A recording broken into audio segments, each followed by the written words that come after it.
The Gauls are considered by many as the last remaining trace of the prehistoric world.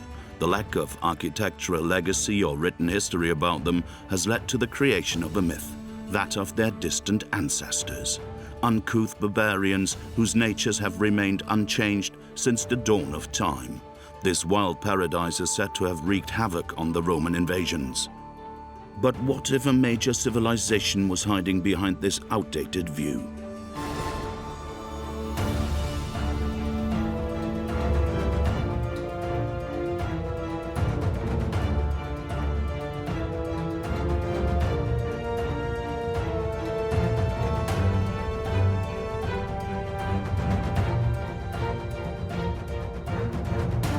The latest archaeological discoveries have revealed that over 2,000 years ago, the Gauls were feared warriors, but they were also successful farmers, skilled craftsmen, and talented artists.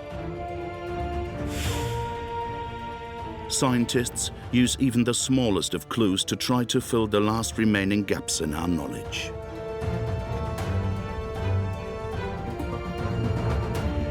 Forgotten for more than 2 millennia, the Gauls, one of the greatest populations of Celtic Europe, now reveal their true face.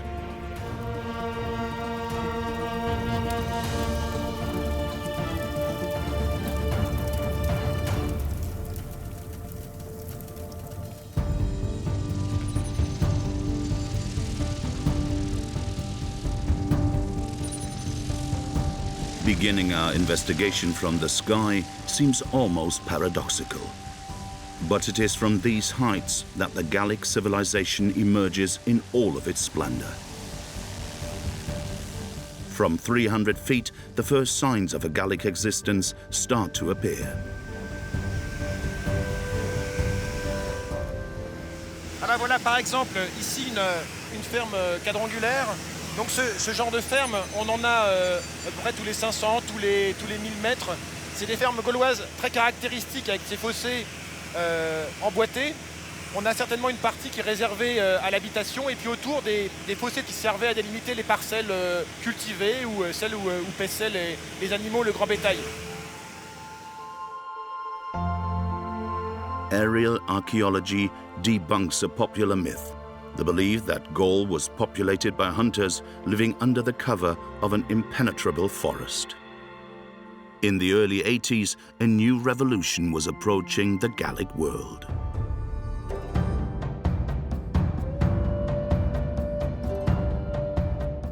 In the 2nd century BC, the Lemovisis territory was located in the modern region of Limousin. At present, an entirely reconstructed Gallic village can be found here. A group of archaeological specialists from the CNRS and INRAP oversaw its construction. Over the course of its construction, different types of materials were tested, including the same tools used during the Gallic era, their building techniques, and their ancient methods. Little by little, the Gallic builders' technical expertise has come to light before our very eyes. Archaeologists believe that wooden tiles, commonly known as roof shingles, were employed throughout certain regions. However, thatched roofs were undoubtedly the more common alternative. The latest scientific investigations affirm that the Gallic construction methods were very advanced. Their techniques were still used in our countrysides until very recently. In the Gallic era, the deafening thud of axes chopping down tree trunks is somewhat of a resounding echo throughout the forests. Wood is an essential resource for all of the Gallic populations. The needs of each village are considerable. The forests are placed under attack, and the slenderest boles with the best diameters are sought out. These trunks form the basis of all of their building work. The Gallic civilization is heavily dependent on wood. Gallic craftsmen excel in the use of it. Wood is not only used for construction purposes, it is also imperative for heating, crafting, and even for building the ramparts protecting the towns. The effects of this are quickly visible on the immediate environment around the Gallic farms and settlements. The forest slowly starts to lose terrain. Archaeologists use new disciplines to find out the extent of the opening within the forest canopy.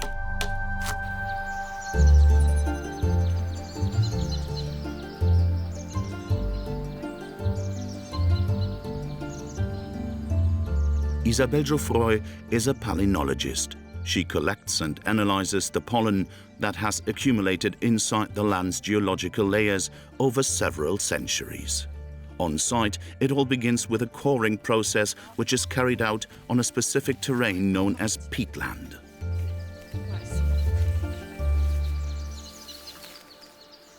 Alors les tourbières, comme les fonds de lac, sont ce qu'on appelle des archives naturelles. C'est-à-dire qu'au cours du temps, au cours de leur formation, elles vont capter des bioindicateurs, et notamment des grains de pollen qui vont être émis par la végétation environnante, qui dans ce type de milieu spécifique, anaérobie, vont pouvoir se conserver des milliers, voire des dizaines de milliers d'années. On fait attention au doigt. Et voilà, belle carotte de tourbière. Isabelle Geoffroy collects these types of samples throughout the territory. Her aim is to create a precise map of the plant environment and its development over the centuries.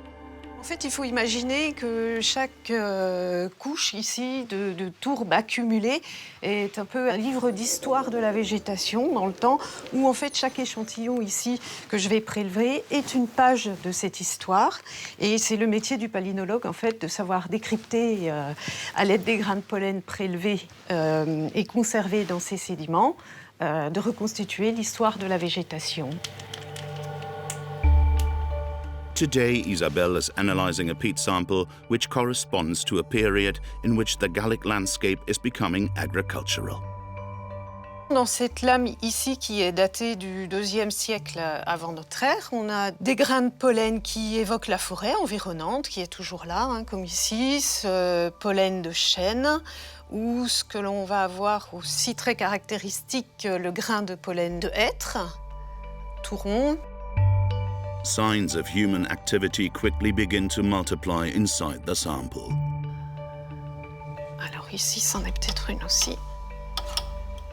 Donc voilà ce grain de pollen ici de céréales. Alors voilà, ici, j'ai un autre indicateur de la présence de bétail, cette fois. Vous voyez, ici, c'est une spore de champignon qui va pousser sur les déjections d'herbivores. Et leur augmentation est un très bon indicateur de la présence de bétail à proximité de la zone. Les analyses palynologiques indiquent clairement que cette image du Gaulois qui vit dans une forêt originelle complètement fermée est aujourd'hui complètement dépassée et à oublier.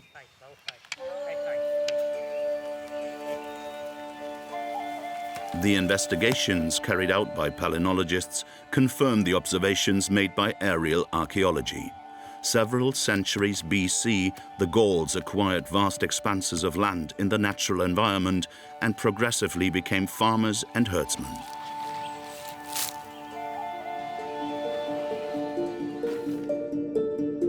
Our knowledge of the evolution of the Gallic landscape is developing. In the years BC, their landscapes are quite similar to ours today. The Gallic countrysides were a mosaic of vast fields and pastures, regularly broken up by farms of different sizes.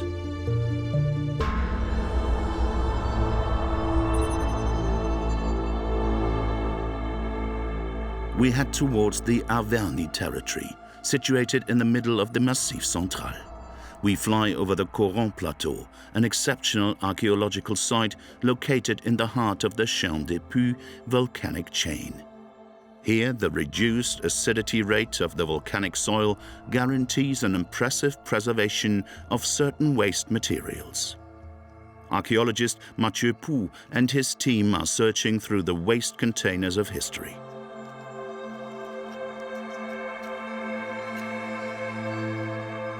Cette poubelle a déjà livré un grand nombre d'ossements animaux Et l'analyse, l'étude de ces ossements animaux, qui va être réalisée par un spécialiste, un archéologue, est tout à fait intéressante puisque on a affaire à des animaux qui sont tout à fait différents, des parties animales différentes. Il s'agit bien de déchets de boucherie. On a parfois des traces de couteaux qui montrent que les os ont été sectionnés avec un grand couteau en fer. Et puis on a toutes sortes d'espèces, du bœuf ici, une canine de porc probablement, une petite corne de chèvre. Donc on a affaire à quelque chose de tout à fait classique, ce qu'on appelle la triade domestique. Les principaux animaux consommés, c'est le bœuf, la vache, le porc. Under the archaeologists' trowels, the Gauls' true eating habits are revealed. Another myth is shattered. Les poubelles gauloises, quand on les analyse, eh bien, battent complètement en brèche cette image du Gaulois mangeur de sanglier qui vit dans la forêt, qui vit des ressources de la forêt, puisque du sanglier, dans une fosse comme celle-ci, on n'en trouve pas. C'est tout à fait exceptionnel. Evidently, there are no wild animals in the Gauls' daily diet. The image passed on to school children for generations, that of the boorish hunter feasting on wild boar, now gives way to a different truth. In reality, the Gauls are farmers and breeders, similar to those who worked our fields less than a century ago.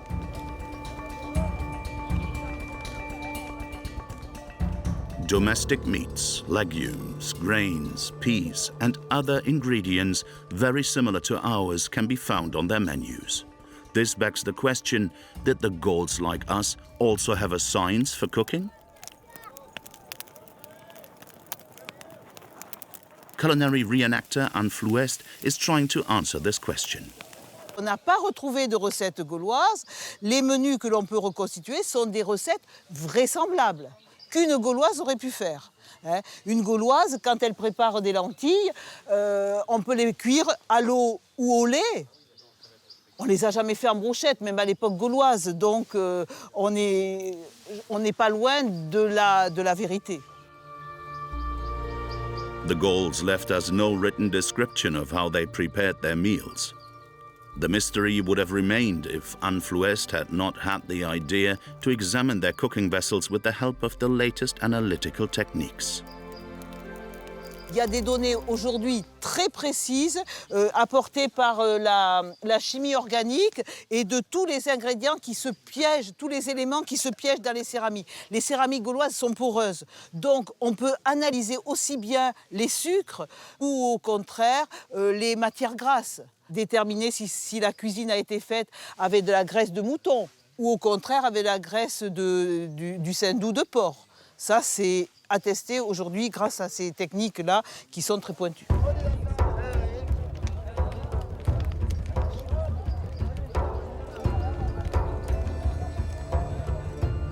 According to researchers, there is evidence that the Gauls were fond of large banquets. Tonight, the meats are turning on the spit. The soups are reducing in the cooking pots. The Gauls are ready to have a feast. Although there are no recipe books, ancient texts inform us of a range of Gallic banquets and their proceedings. Posidonios Dampame, a Greek author from the 1st century BC, has left us with some valuable evidence.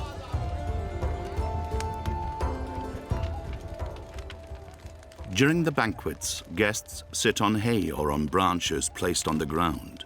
Seated like this, the feasts can go on forever.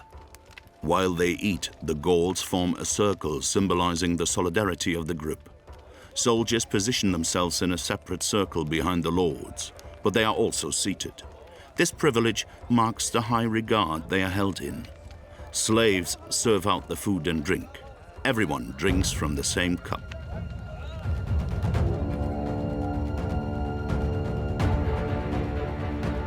Ancient texts written by Greek and Roman chroniclers serve as a major source for archaeologists studying the Gallic civilization. Julius Caesar's famous commentaries on the Gallic Wars, written during his campaigns between 58 and 52 BC, are particularly indispensable. In his account, Caesar speaks of several oppidum.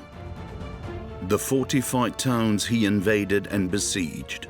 One name is repeated several times, the oppidum of Bibracte.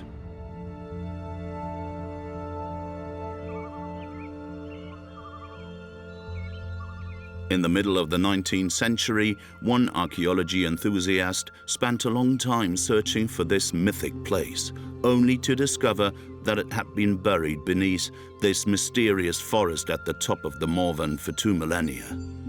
We are at the top of the Beauvray Mount, where in 1867 Jacques-Gabriel Bouliot discovered the first remains of the oppidum of Bibracte.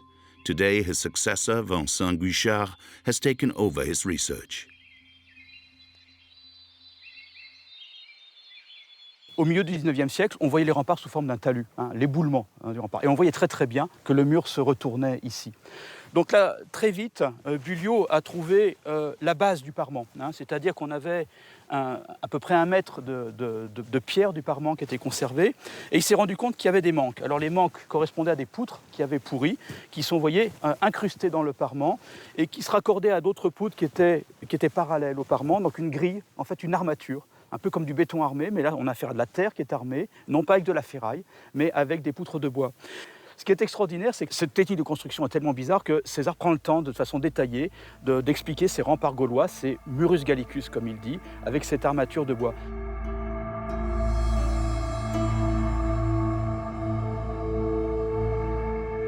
But this is usually the form of all the Gallic walls. Straight beams connected lengthwise and 2 feet distant from each other at equal intervals are placed together on the ground. These are mortised on the inside and covered with plenty of earth. The intervals which we have mentioned are closed up in front by large stones.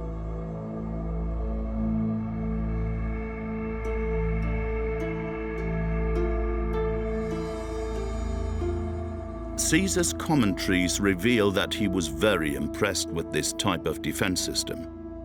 The stone rampart prevents from any fire damage, whereas the solidly attached wooden framework protects against the knocks of the battering ram.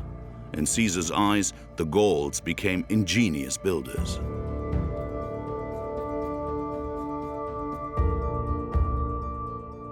Beyond the Murus Gallicus, Jacques-Gabriel Bouliot makes one of the most significant archaeological discoveries of the 19th century. He progressively modernizes a Gallic city. This densely urbanized city spreads out over dozens of hectares.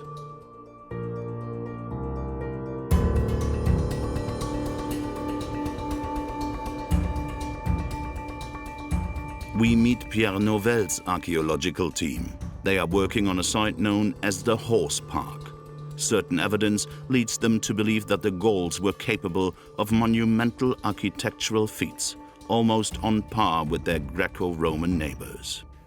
Alors on a coutume d'imaginer que les Gaulois n'avaient pas la possibilité de construire des monuments énormes, une grande architecture telle qu'on en connaît dans le monde méditerranéen. En réalité, on a ici la preuve qu'on a une construction réfléchie en amont, planifiée par des populations. Alors évidemment, c'est moins monumental qu'à Rome parce que ici, c'est pas construit en maçonnerie, c'est construit à partir de poteaux en bois. Alors on distingue ici cet alignement de trous qui sont en fait les négatifs de poteaux disparus depuis longtemps d'un immense bâtiment gaulois qui faisait près de 50 mètres de côté avec des alignements de poteaux, plus de 100 poteaux en chaîne qui forment un espèce d'immense préau avec une cour centrale. The materials were gathered up here and a large construction, a public work, was planned out over several years. The main function of this type of building is a mystery that researchers are still trying to solve. Archaeologists have the most recent discoveries from the oppidum at their disposal, and the information gathered at Bibracte, the oppidum spreading over 200 hectares, is particularly useful.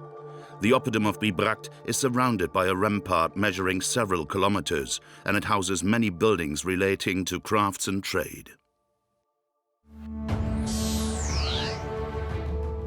At the turn of the 2nd century BC, the oppidum are significant in number. More than 100 of these fortified cities form a network within the Gallic territory.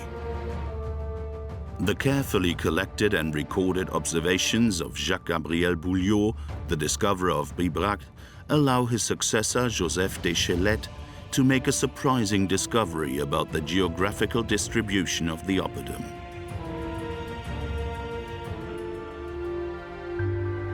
Voilà, une image qui est finalement une synthèse de ce qu'a été la démarche de Deschlet, qui est une démarche comparatiste, qui s'appuie beaucoup plus sur les objets que sur l'architecture, parce que c'était plus facile à étudier, et qui monte sur les exemples de Bibracte, donc en Bourgogne, de Stradonitz, qui est en Bohême, de Manching, qui est en Bavière, et de Velem-Saint-Vith, qui est en Hongrie, avec quelques exemples. L'identité de cette culture matérielle qui démontre très clairement que les gens qui habitaient ces oppida avaient la même culture partagée.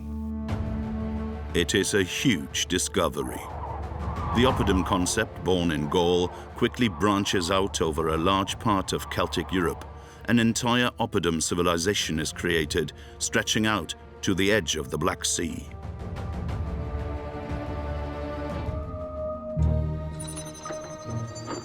Pierre Nouvel's team continues their meticulous excavation work on the horse park site at the oppidum of Bibracte. The debris of various amphorae are the most commonly discovered objects across all of the oppidum.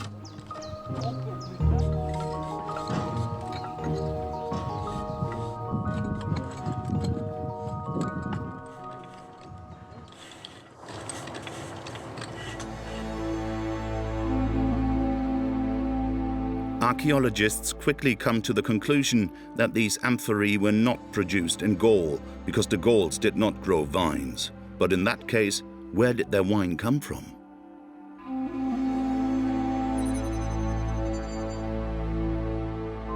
Les grands crus de l'Italie romaine sont localisés entre Rome et Naples, dans le Latium et la Campanie. Et on trouve parfois certains tessons d'amphores qui comportent des petites paillettes d'obsidienne du Vésuve qui proviennent de cette région-là, donc du vin de qualité supérieure. En tout cas, du vin d'assez bonne qualité. Mais la majorité des tessons qui m'environnent ont une pâte rouge ponctuée de points blancs qui est, elle, tout à fait caractéristique de la région de Pise, de Florence. Et là, on a affaire à des vignobles qui sont beaucoup moins réputés. C'est plutôt un vignoble d'exportation de masse qui a été créé justement en grande partie pour répondre à ces demandes gauloises. On est au plus près des marchés d'exportation puisqu'on est pratiquement au nord de l'Italie. Et c'est ce vin qu'on retrouve en quantité écrasante sur les sites de Gaule intérieure. Ships able to transport up to 10,000 amphorae left Italy to cross the Mediterranean. Their cargo was unloaded at the port of Massilia, which is now known as Marseille. Back then, it was under Roman domination. Then the amphorae were transported in two main directions. The first went around the Massif Central from the west to reach Aquitaine. The other traveled up to the Rhône Valley to supply the oppidum in the center and the north of Gaul.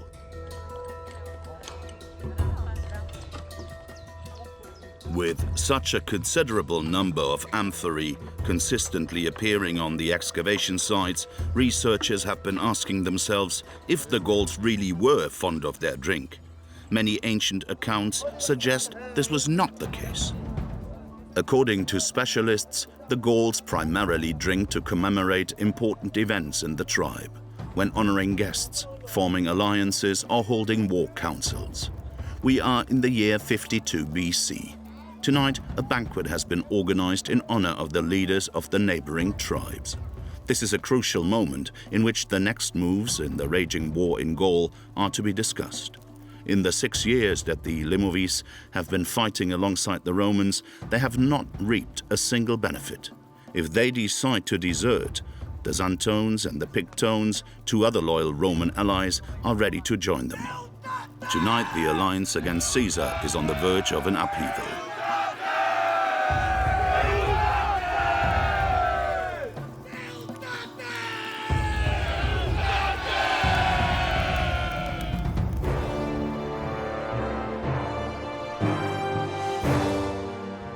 Our investigation takes a new turn.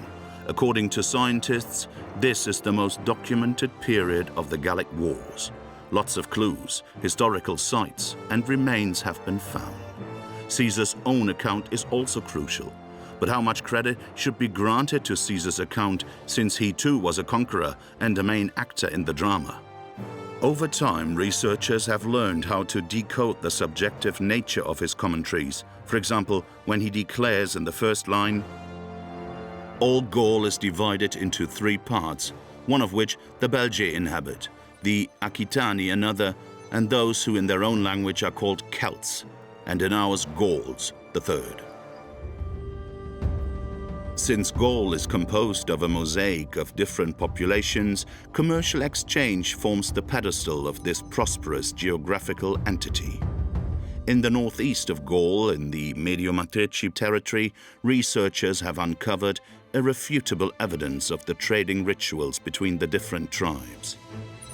Approximately 30 kilometers from Nancy, along the Seine Valley, we find the Marcel excavation site, one of the most extraordinary sites from the European Iron Age. Here, the Mediomatrici people benefited from an impressive source of wealth, a subject of intense trade, and a product that has been imperative to the survival of man since ancient times: salt. On est sur une fouille de site de production du sel de l'époque gauloise, donc aux alentours du 1er siècle avant Jésus-Christ. Et la particularité de cette fouille, c'est qu'on est dans un endroit où, à fleur de la saumure, de l'eau chargée en sel qu'on voit ici dans notre fouille, hein, c'est cette eau un peu grisâtre. Once again, experimental archaeology allows for an accurate reconstruction of the same salt oven that was used by the Mediomatrici tribe. In large pots, the brine is heated to saturating point until it is covered with a layer of pure salt. Then the calibrated earthenware cups are placed over a clay grid, and the salt paste inside them is boiled. Once the heating is finished, the cups are broken open to recover the precious salt molds so that they can be exported. They are all the same size and thus the same value. The Marcel excavation site is a key resource for researchers. Considerable volumes of salt mold debris continue to be found here, proof of the Gauls' industrial activity.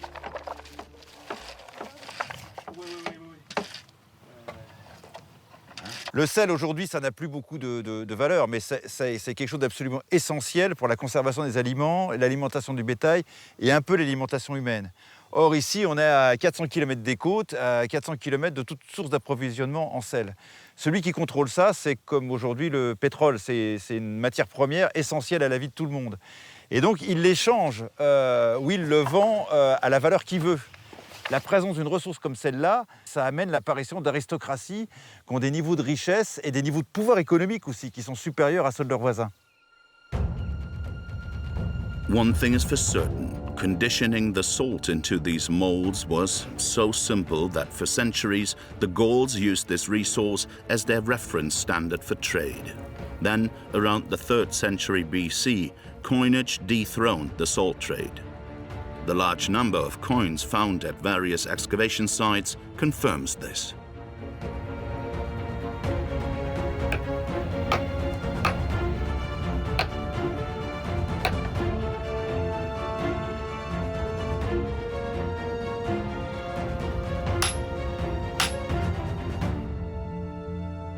Gallic currency specialist Eniko Hiriat studies the impressive collection of Gallic objects at the Museum of Saint-Germain-en-Laye in the hope of finding out how currency was introduced in Gaul. La fin du XIIe siècle va marquer un tournant économique. On assiste là aussi à un boom économique majeur, avec une évolution aussi dans les modes d'habitat. Les habitats groupés d'un genre nouveau, les oppidas apparaissent, qui vont drainer les pouvoirs, les richesses. Au milieu du 1er siècle avant notre ère, donc avec la guerre des Gaules, la conquête de César, là aussi, on assiste à un accroissement considérable de la masse monétaire. Des monnaies sont frappées de plus belle, avec notamment des chefs célèbres qui vont émettre des monnaies à leur nom, et notamment le chef le plus célèbre d'entre tous, Vercingétorix. With the emergence of Vercingétorix as a new leader respected by a majority of tribes, the uprising of Gaul against the Romans seems closer than ever before. Each village now has to produce a quota of their funds. Workshops fabricate numerous weapons, and carpenters are tasked with the manufacture of shields.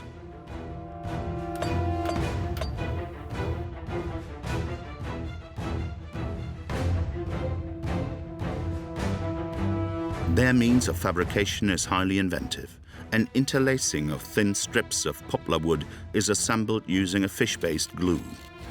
The finished product must be light enough to assure the combatant a high level of mobility while simultaneously providing enough resistance against the opponent's hardest hits.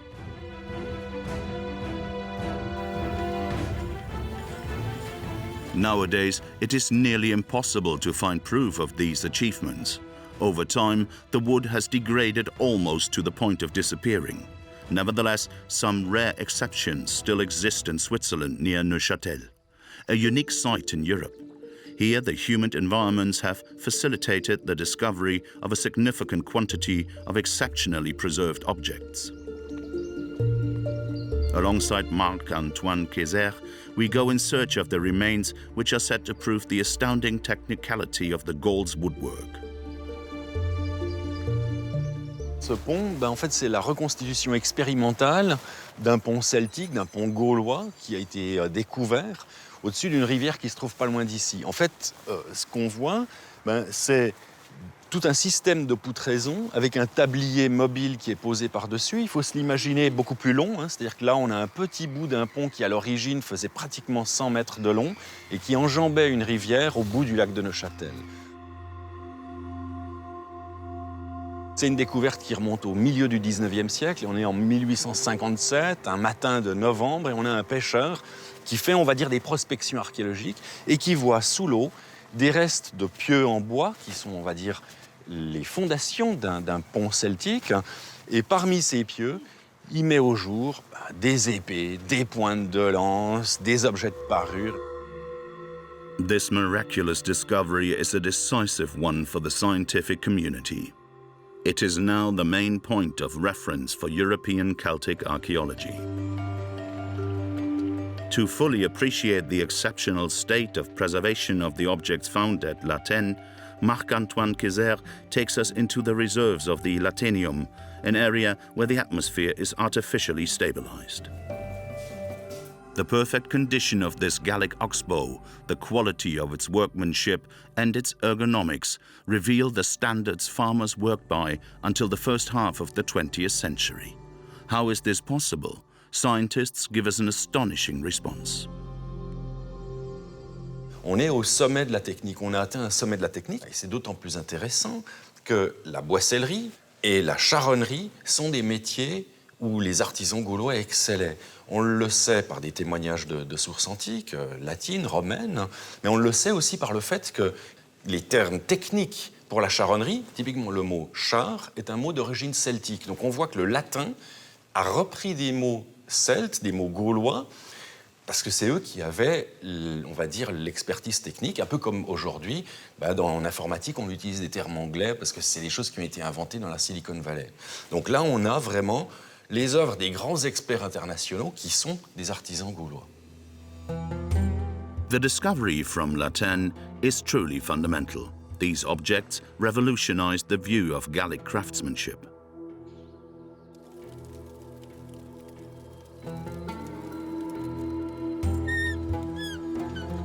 We return to the village of the Lemovies. Here, farmers and their families own objects that are produced directly on site for a cheaper price. To make ceramics, clay is extracted locally and then skillfully shaped by hand. In the domestic sphere, weaving is a delicate and time-consuming activity for the production of clothing.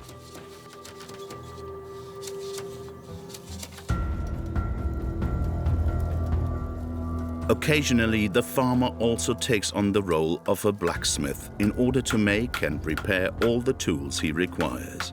Sickles, knives, hooks, chisels, and spearheads are shaped using iron ingots that were produced from a local tradesman. Aside from that, an anvil, a hammer, and pliers are all he needs. Were these ingenious Gallic craftsmen also creators? Excavations have revealed that the oppidum are filled with specialized workshops where valuables are produced. Precious vases are luxuriously decorated, whereas the jewelry attests to a breathtaking mastery of goldsmithery. These objects reflect the subtle taste of the Gauls, a nation unfairly considered as incapable of accomplishing such artistic feats. In 1862, Violette Leduc gazed upon this discovery from Amfreville, a helmet adorned with gold leaves, and saw a work that was too delicate to have belonged to the Gallic civilization. Today, it is one of the main emblems of Gallic art. In the 3rd century BC, a considerable change occurs. The artists start to use their currency as a means to exhibit their creative talents. Cela apparaît notamment au niveau du cheval, qui est un élément récurrent sur les monnaies gauloises, où chacun des peuples, chacune des cités, chacune des entités émettrices va avoir sa propre représentation, sa propre interprétation du cheval. Ici, nous avons une évocation très claire avec une monnaie des Sotiates, où le cheval est décomposé en différents éléments géométriques, des traits et des globules. Nous avons également la monnaie des Parisis, avec ce cheval qui est disloqué, avec ce filet au-dessus, et le cheval qui est entouré de nombreux symboles. The analysis of the horse motifs engraved on coins from all over Celtic Europe put researchers on the trail of a whole new discovery. Archaeologists found the same stylized horses on coins originating from different excavation sites. It is impossible to imagine the extent of this dispersion without attesting to the existence of specific Gallic trade routes. A considerable road network had to link the Celtic territories together even before the Gallic Wars. On attribue souvent aux Romains l'aménagement du réseau routier en Gaule, du réseau viaire, et ce n'est que partiellement vrai. Il existait déjà en Gaule, comme nous le disent les textes antiques, des voies, mais des voies qui étaient plus à l'échelle locale, à l'échelle des 60 cités qui composaient la Gaule de cette époque, qu'on pourrait comparer grosso modo à notre réseau de voies communales départementales actuelles, alors que les Romains, eux, ont aménagé l'équivalent de nos routes nationales ou de nos autoroutes. Caesar proves the importance of the road network in Gaul. Wherever he goes, he finds new roads and progresses faster than before. An army composed of several thousand men seized the Orléans.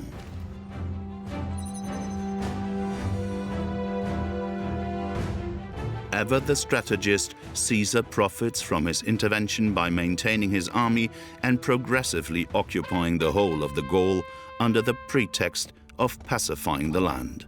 For 6 years, the presence of Roman legions provokes a succession of battles based on the varying alliances and betrayals of the different Gallic tribes against their Roman occupier.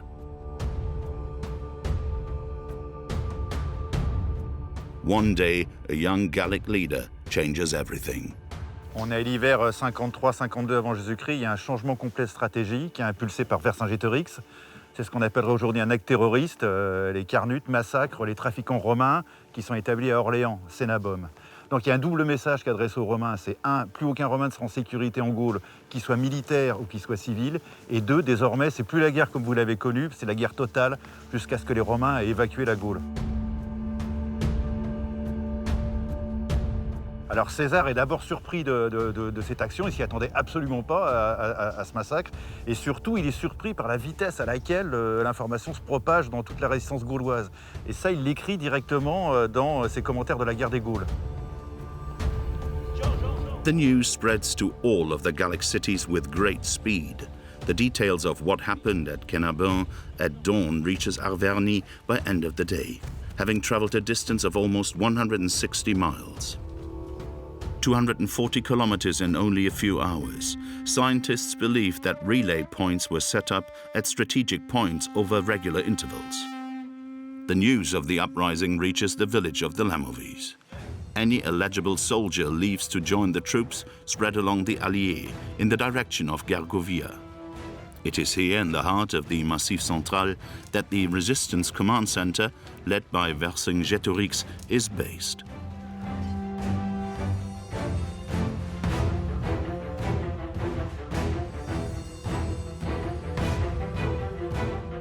Vercingétorix a compris qu'il ne faut pas mener la guerre comme on l'a fait jusqu'alors. On n'a pas l'avantage parce qu'il n'y a pas l'artillerie dont disposent les Romains, et donc il faut livrer une guérilla. Et dans la guérilla, l'idée c'est d'affamer les Romains, il faut qu'ils ne trouvent rien pour nourrir ni les troupes ni les animaux. Et puis surtout, sa stratégie, ça va être de les attirer, sa stratégie du marteau et de l'enclume, c'est de les attirer à Gergovie pour les écraser depuis l'extérieur. The use of well-thought-out military strategies contradicts the widespread notion that the Gauls are nothing more than a disorganized horde. Caesar mentions this in his commentaries. On the military front, the Gauls' organization was rigorous, and their logistics were flawless. The Gauls used sophisticated weaponry and equipment in battle. Archaeologists have proof of this, thanks to the remains found on a significant number of the excavation sites.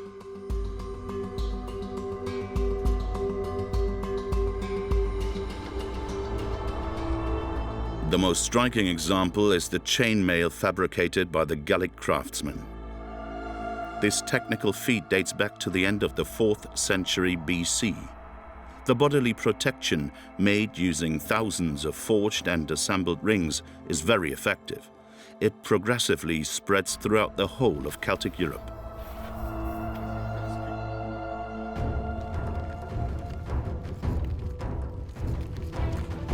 According to ancient texts, the Gauls are vicious warriors, feared by the different populations of the Mediterranean and especially by the Romans. This fear is established several centuries before the outbreak of the Gallic Wars. But on which historical grounds is this reputation based on?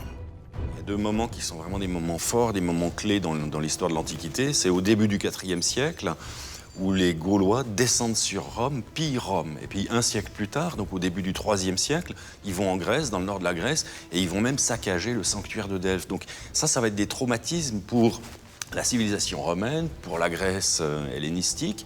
En fait, ils sont confrontés à ces guerriers gaulois par des épisodes vraiment traumatisants pour eux. Donc ça va rester durablement dans les esprits et ça va marquer aussi la vision qu'on a des Gaulois dans les sociétés méditerranéennes, c'est-à-dire de dangereux pillards qui sont capables de venir jusque chez nous. Il faut voir que Rome, c'est quand même une ville qui n'a été atteinte qu'une seule fois.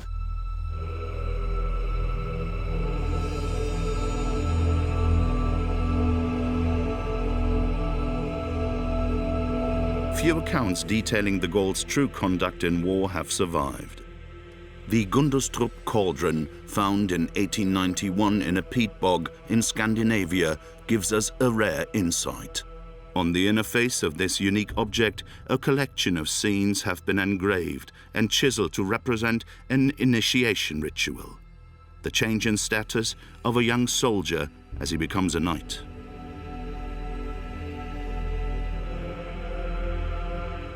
Several details have caught researchers' attention. Firstly, these strange and impressively large horns. Secondly, these helmets adorned with disproportionate ornaments. For a long time, archaeologists only had the descriptions of these objects made by Diodorus Siculus in the 1st century BC. Did they actually exist?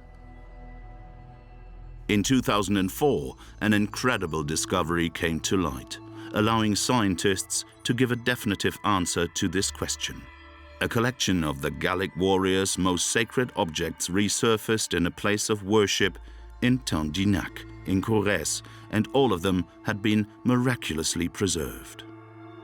Their restoration is still underway and is led by a team of specialists. The operation is supervised by the archaeologist responsible for the original discovery, Christophe Maniquet. C'est une des découvertes exceptionnelles de ces dernières années. Alors on dégage en surface, déjà il a fallu définir les dimensions du trésor.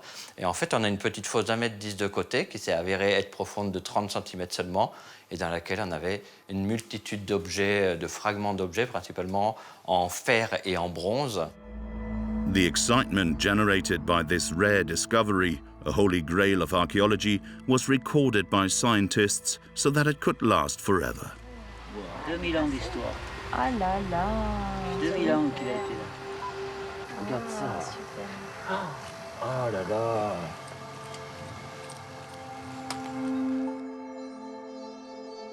At present, Christophe Maniquet's team is busy reconstructing a trumpet shaped like a wild boar's head. The animal is a symbol of power and courage for the Gallic people. Alors je dis, ouais, ça, on va le mettre ici. Alors mets-la bien angle droit. Ouais, comme ça. Ouais. Ensuite.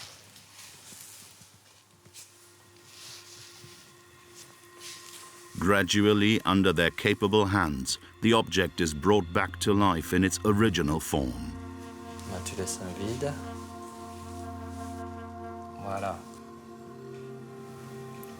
Ouais. Alors ça, c'est le fameux carnix, c'est la trompette de guerre gauloise. Une grande trompette de guerre gauloise qui fait près de 2 mètres de hauteur, qui a la particularité d'avoir un pavillon en forme de gueule d'animal grande ouverte. Et en fait, le but de ces instruments, c'était d'impressionner lors de l'assaut guerrier. Donc, il faut imaginer les joueurs de carnix qui le tenaient comme ça en position verticale au-dessus de leur bouche.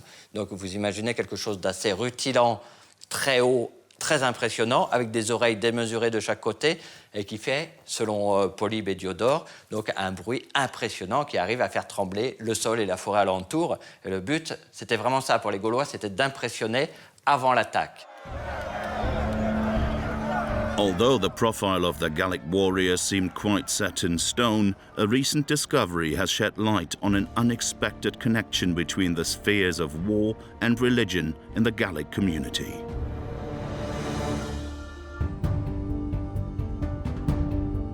To learn more about the subtle nuances in the Gallic belief system, we must return to the Courant Oppidum. In the center of it, a worship space of considerable dimensions has been constructed. Archaeologist Mathieu Pou has been studying the sanctuary for almost 15 years. These bones were suspended in garlands or hung on the walls of the ritual buildings.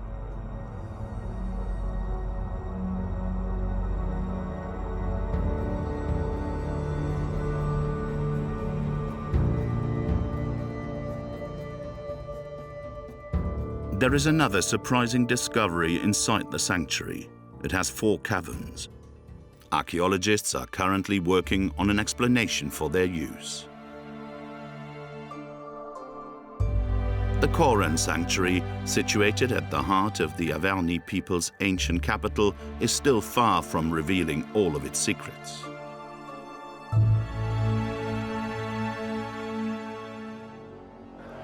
A few kilometers away at the top of the Oppidum of Gergovia, Vercingetorix's Gallic coalition wins a historic battle. In the year 52 BC, the prior invincibility of the Roman legions was shattered. However, the victory left a sour taste in the mouths of the Lemovis who fought in the battle. Tonight, the warriors prepare to pay one last tribute to their deceased leader.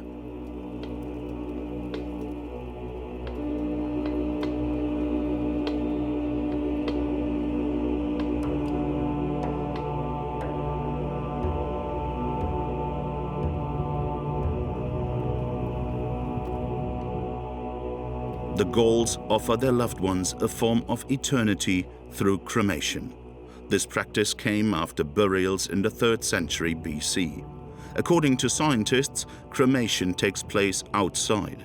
The ashes and the remains of the bones are recovered and placed in an urn, which is buried afterwards in a funeral pit. Archaeologists have found dozens of them.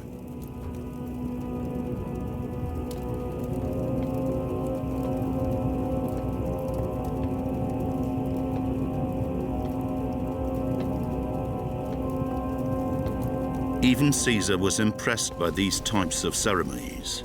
He described them as lavish. These ceremonies were conducted under the iron rule of the most superior person in the social hierarchy, an intermediary between man and the gods, known as the Druid. Druids closely guarded the secrets of their wisdom. This allowed them to seize the religious sphere and turn it into an instrument of power.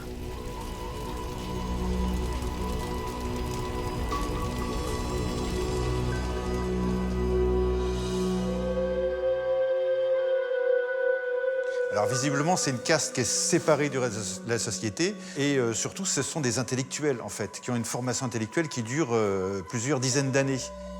Il y a l'idée que le savoir, c'est quelque chose qui est réservé à une élite, c'est quelque chose qui n'est pas destiné à être partagé. C'est une connaissance très très pointue. Et il y a cette idée que le savoir doit être su par cœur, il doit être su intellectuellement. Et donc il y a un rapport ambigu avec l'écriture. The writing ban imposed by the Druids is at the root of one of the biggest enigmas faced by the archaeological community. Gallic texts are still extremely rare and fragmented.